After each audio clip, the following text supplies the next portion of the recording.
A lot of people are super quick to criticize Microsoft, and I've kind of talked about that a little bit. They always kind of expect the worst from Xbox, and to me, that's always a bit unfair.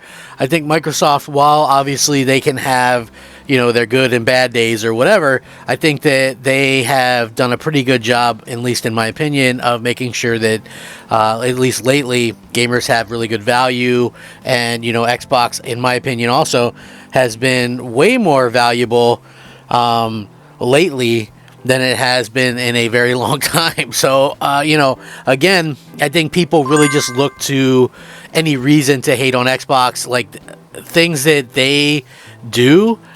A lot of the fake outrage and things, and a lot of things that people criticize, they probably wouldn't criticize Sony about, or they at least wouldn't be as quick. They would give Sony, the benefit of the doubt. And that's something that happens like all the time. That's not some kind of exaggeration or anything like that. It is literally what happens, and what happens all the time. And, again, I think that that's pretty crummy, to be honest with you. I think that it's one of the things that honestly kind of makes things a little bit crappy. People are in this kind of weird world where they think they're entitled to everything, and it's just slightly a little bit ridiculous, So again, when we see stuff like this, I love to see this because it really puts everybody in their place, and it's a very exciting thing to sort of talk about. So I know everybody's going to want to tune in and watch this. Thank you guys for watching. It definitely means a lot to me. And I appreciate it, very appreciative of all of that stuff. So Phil Spencer was a surprise visitor at BlizzCon and tells fans that Xbox is going to empower Blizzard. The head of gaming says he will nurture the essence of what made Blizzard unique, which I think is really cool to hear because, some people want to hear the reiteration and things like that. And even with that, you're going to have the people that hate Xbox that are going to not believe it anyway. So, part of it is, I think, is really good to hear. Part of it is, doesn't really matter because people aren't going to believe it because they dislike Xbox so much. So, speaking during the opening ceremony, Spencer told the audience that Microsoft would empower Blizzard to continue making the kind of experience that it built its reputation on. He said, and I quote, "This is my first BlizzCon ever, and it's great to feel the energy in the room. Blizzard occupies a special place in the gaming industry, and for me. Throughout Blizzard's history, they have pioneered and refined so much across the gaming industry, and many of you here today have been a part of that journey."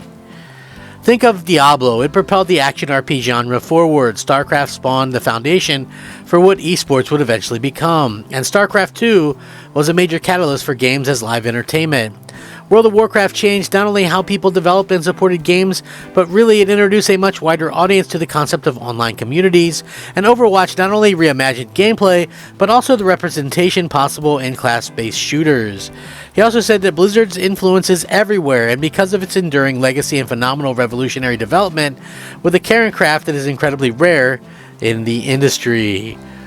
And he goes on to further kind of reiterate, and I quote, "Our commitment to Xbox and at Xbox is to bring more games to more players in more places. And now that Blizzard is part of Xbox, we will nurture the essence of what has made Blizzard unique. We're going to empower our new colleagues in a culture of trust, inclusion, and collaboration to continue what they do best, redefining existing genres, creating new, never-before-seen experiences, and uniting players globally in new ways, in Azeroth and Sanctuary and Near Future Earth and beyond. It has been a privilege to welcome the teams at Blizzard to Xbox, and I'm honored to be able to be here to welcome all of you to BlizzCon 2023. Having seen what's in store for players, I can say that the future of Blizzard is brighter than ever. The Xbox maker obviously recently completed its almost $70 billion acquisition of Activision Blizzard King last month, and closing the game industries at Microsoft's biggest ever deal. The Xbox maker took ownership of franchises that include Call of Duty, Warcraft, Diablo, Guitar Hero, Tony Hawk Pro Skater, Overwatch, Crash Bandicoot, Spyro the Dragon, and many more. The amount of franchises that we now have in our portfolio is kind of inspiring. It's also daunting, Phil Spencer told the official Xbox podcast. I feel that we have to be a great custodian of the content that we touch. These are memories from people on different platforms, different decades. So again, I find it to be very refreshing that he's as honest as he is through all of this. Clearly, I think anything can kind of happen, but the fact that he's very upfront that they're going to try their best to make sure not to crap on people's memories and things like that. I think that is a very smart thing for them to do. I love the fact that they're doing that. I also think that it is probably one of the smarter things that they've done. One of the bigger kind of announcements that they've made. Nice to see kind of Phil get out there. Like, I know a lot of people don't like Phil. I've mentioned this quite a few times before, but at the same time, when I look at this kind of stuff and I say, listen, Phil comes across like a gamer because he is a gamer. I have him on my friends list. He's always gaming. He's always doing something on there. So it's like, you kind of know what you're getting. He's not a suit, so he at least has gamers at heart. And I think that he gets what needs to be done, and I think that he gets the different aspects of it, like, sure, Xbox does need content, and that's pretty much what the whole Bethesda deal was about. You needed some exclusive content there. I think the Activision deal was more or less about making sure that Microsoft can stay competitive and have their own mobile market and things like that, because that's going to be important going forward. You can't stay the same, like going forward. That's just exactly what, kind of happens. I think when we look at, like, if you go back to like 2005, 2006, it really mattered how many pieces of plastic you were selling.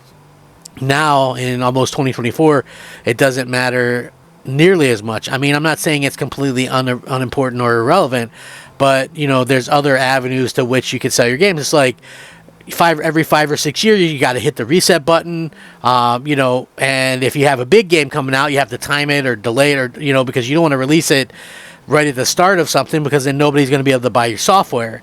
So, Microsoft has thrown like a monkey wrench in a lot of these different plans and things. And, it's nice to see that they're kind of cooking up some things of their own right now, and they're kind of forging their own path. And they have disrupted the industry, which I think is really cool to see, not everybody is going to be able to understand that or agree with that, but trust me when I say that it's definitely a thing.